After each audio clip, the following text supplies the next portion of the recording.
I can't believe I didn't die. There was a boulder 6 inches from my head.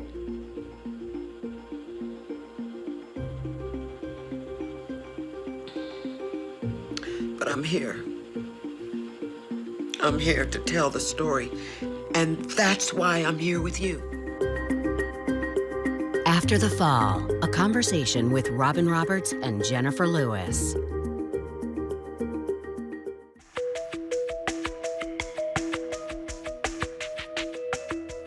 Here I am, the mother of Black Hollywood. Oh my God. You just can't walk down the flight So of it's steps. Did you see me walk down them steps? I did see you walk down those steps. Oh, my queen. The warmest and most expected welcome from Ms. Jenifer Lewis, the lady known to make you laugh. When was your birthday? January 25th, month after Jesus. So anyway, don't you love it? Preparing how she knows best to share a serious personal revelation for the first time. Thank you, Miss Jenifer Lewis. Hi, Robin. It's so good to be in your beautiful home. And in one word, finish this sentence. This past year has been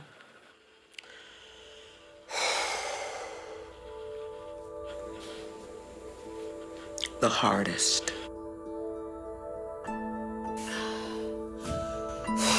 the last year challenging for Jenifer, who in 2022 says she was sitting on top of the world, celebrating the finale of the long-running hit comedy show Blackish. I am gonna miss you, Rainbow. I'm gonna miss all of you. Oh, Ruby. Blackish has just wrapped up. You didn't know what you were going to do, and you thought, oh, maybe this is time for me to ride off into the sunset. I was gonna retire and move back home. I conquered a dream. I had traveled around the world, and life was wonderful. Jenifer, a shining star with her legacy cemented on the Walk of Fame, reveling in her notable career as an entertainer on the big stage. Good old Aunt Jemima. Now that's a strong woman. I never saw her with a man. And in 90s cult classics like Fresh Prince of Bel-Air. Boom, that, boom. Her famed high kicks, making the rounds, including on GMA. The multi-talented Jenifer Lewis. To celebrate her new book release. Little did anyone know, 2 months later, while on a trip of a lifetime,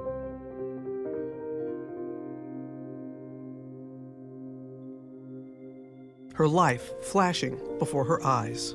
Let's go to November 2022. You are the queen of adventure. Now, you love an adventure. Yeah. And you are going to Africa. Yeah. Talk about that trip. Well, the first leg of the trip, me and my friend Lori went to, Lori Peacock had helped me write my second book. And she wouldn't let me give her money for helping me. I said, then come on, go to Africa with me. And she said, okay. So there we go, laughing. Oh my God, do we laugh. You go from Cape Town To Rwanda. to Rwanda. I went up in the mountains with the gorillas. That was real scary. But it does give you a sense of fearlessness and courage. We're having a good time, you know, we're feeling a lot. We're going where the real people are. And now you're heading to the Serengeti. Yes. What were you most looking forward to? Oh, the safari. I mean, when you're looking at these animals, when you see 4 lionesses coming with those big claws and the paws and their beauty, you're looking at the face of God. I mean, really, here comes a rhinoceros. Here comes a hippopotamus. The world is beautiful, and I want to see it all. I didn't marry Robin, and I didn't give birth to children. I married nature. Nature's my husband. And traveling is what I do. Well, this is the migration. We're so lucky. That's what it is. They're Migration. gone across the road, the wildebeest, they're moving on. You're there at the Serengeti, at the hotel. Your friend Lori has gone to her room. It's the end of the first day there. What happened next at the hotel? Well, the sun set. And when the sun sets in the Serengeti, there are no street lights. It is pitch black. I was escorted to the lodge, my room, but I wasn't given a tour. I should have been given a tour. I laid out my safari clothes, and I saw the infinity pool out on my deck. So I went out. I was just taking in the fact that I was back in the Serengeti once again, and I'm walking, and all of a sudden, boom, I had fallen 10 feet into a dry ravine full of boulders and stones and sharp rocks. Robin, I fell. Off the balcony into that ravine. Yes. There was a space that was not sectioned off, and there was no sign that said caution. 10 feet drop. What kind of pain were you experiencing? Well, of course I was in shock. My right hip took the impact. My shoulder went up against a stone. A lightning bolt went through my mind's eye right here. In pitch black, I didn't know I was falling. Nothing would move. So I laid there, I said, move your body, baby. Come on, Jenny, move your body. And then I called for my friend Lori. It was hard to even take a big breath to scream. And my worst fear was I wouldn't be able to wake her up. So I screamed, Lori! And she came running. She's screaming, where are you? And I got enough air to say, I'm down here. I fell. Okay. Okay, Jen. Are you with her? Yes. Okay, can you put the light on her, please? The moment terrifying for both Jenifer and her friend Lori, whose rooms were thankfully side by side. She needs an ambulance. She fell off from here. Calling for help and capturing the fear after the frightening fall, all on camera. Here they come, Jen. Oh, my God. And then the Maasai warriors showed up. Those were the guards that were there at the hotel? Yes, yes. They didn't know if I was bleeding internally. They didn't know if I'd hit my head. There was a boulder 6 inches from my head, Robin. I don't know how I didn't hit my head. Oh, my God. Oh, my God. You were in and out of consciousness. Yeah, I was in and out of consciousness. And you're in the middle of the Serengeti. There are animals. There are wild animals. Because when Lori shined her flashlight down there, she didn't know there was a Cape buffalo 10 feet away. And when Lori ran to get help, I heard a lion roar.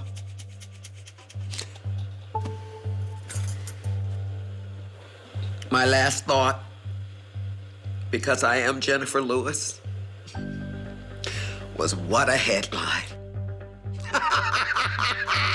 The king ate the queen. Oh. Pieces of Jenifer Lewis's body is being flown back to the States. Where you see all those boulders around you, and yet you walked down those stairs and sat in this chair. How much of it do you recall in those moments being led out? I was not there. I was out. After the lion roared, I passed out. I passed out. But I was in and out of consciousness. A hotel doctor, manager, and the Maasai warriors, members of a Tanzanian tribe who fiercely protect local wildlife, rushing to carry Jenifer out on a stretcher. I have to tell you, once they got me to the main building, they gave me a 48-hour block that kind of worked to numb me, but I could still feel it. Oh, it was so painful. It was so painful. You really thought that was it? Oh, I knew it. I knew it. I knew it. I got a lot of jokes that a lot of animals came by while I was laying on the ground. The hyenas went by laughing. A baboon jumped out of the tree and said, could he get a selfie? He'd seen me on Fresh Prince. Humor has always gotten you gotta through. Laugh. Oh, you gotta laugh. You gotta laugh. That irresistible humor, getting Jenifer through the harrowing journey to come, waiting for help overnight at the hotel's clinic. Well, the migration was going through. There were millions. I'm telling you, so many wildebeest and zebras, and they were all out there, the big five. They did not want to land the helicopter. It was against the law. Then, the next morning, music to Jenifer's ears. A doctor had leaned down, and she said, Miss Lewis, we are Doctors Without Borders. And there they were. They air-vac'd me to an airstrip, and then in an air ambulance, I was flown to Nairobi. Where the doctor came over to me in the emergency room and he said, Miss Lewis, your body is broken. You need to be fixed. I said, then please fix me. Talk about what you were being told, the surgery that you had there to be able to come home. These are the femur bones. When my right buttocks took the impact, this is what happened.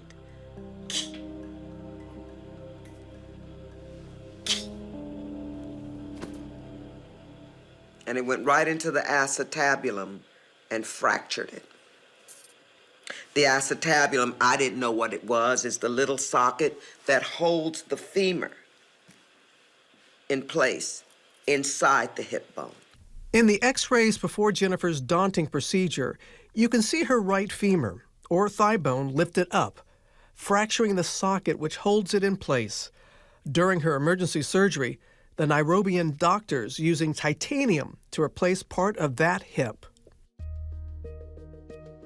I wanted my family so bad. But I couldn't tell them. I did not tell my family. They didn't know? What were they gonna do, Robin? Fly down there and bring me flowers? I didn't want them to know that their baby sister was in ICU in Nairobi. I told them when I got back to the States. Did you think you were going to die? I did. I did think I was going to die. And I'm telling you right now, when I was wheeled into surgery, they didn't know if I was gonna make it. And I did my last will and testament. So I'm going into surgery. If anything happens to me under anesthesia, I do not want to be resuscitated. I want my body to be shipped home. And I want to be with my family, my siblings. And I told the world after I talked to my family and friends, I said to the world, I've had a great life, so I just wish all of you love. And laugh. Laugh when nothing is funny. So, Godspeed. That's what I said when I thought I was dying. Those videos gravely grasping her reality. With over 10 hours of surgery, 3 blood transfusions, and 6 days in the ICU, Jenifer able to return back to the U.S. The Nairobians were a beautiful, sweet people. They took such good care of me. And I have to say, Blackish is very popular over there. So the little girls would come in my room to bring me my dinner. They go, "Ooh, it's Ruby." I say, "You go get me another piece of chicken, baby." All right. Oh, I was still crazy and acting silly, but in a lot of pain. Whoa. But then they escorted me back to the States, Doctors Without Borders, to monitor the pain. And so I went to Cedars-Sinai for a 4-day evaluation. That was very painful. What did that entail? They then had to take what had been done in Nairobi to make sure that all that was what it said on the records before they put me in the California Rehabilitation Institute. They had to do sonograms, x-rays, and everything. I was so sick. I was so broken. I was in so much pain. But what I never stopped hearing was my soul screaming, "Whatever this is, Jenny, you'll come back. You'll come back, baby."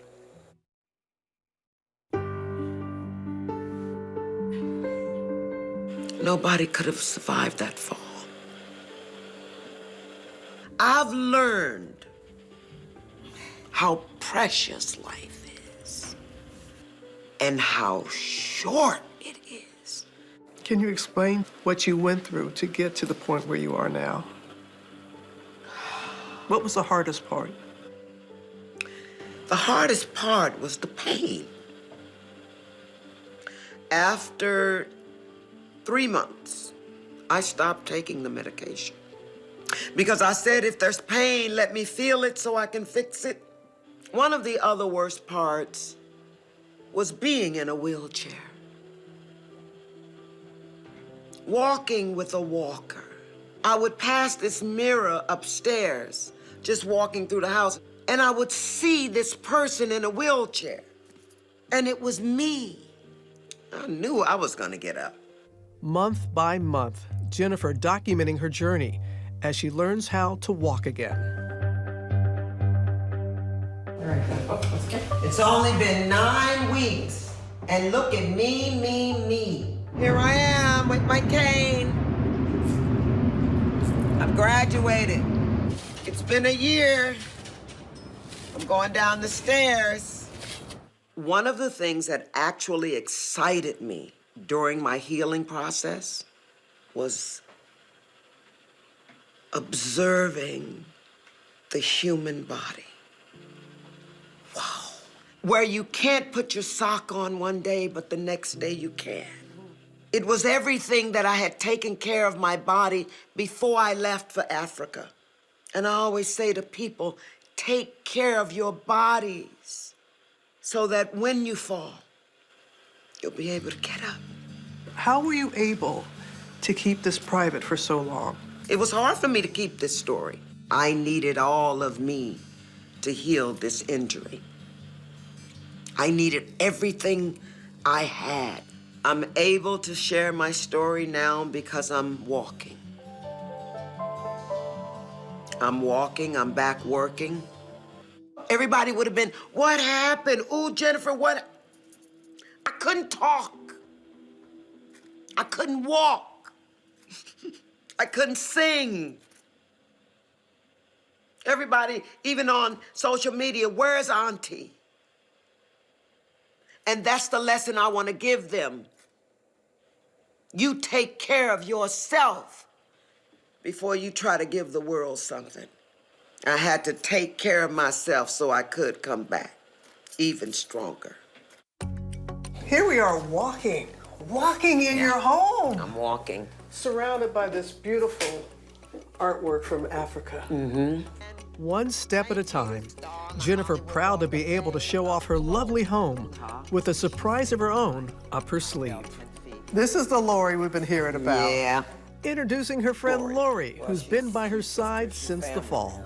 And you, goodness that you were there because you don't normally travel with people. No, You're normally on your own. She saved my life. At 67 years old, Jenifer's using her trauma as her testimony. It's the inspiration behind her new working book. I have to talk about the triumph of coming back from any fall. Of just falling out of a relationship, falling out with your parents, falling down physically, any fall. I want to tell the world, oh, yes, you can get up. That's the working title, Get Up. How did you process it all? I processed it because I've been in therapy for quite some time.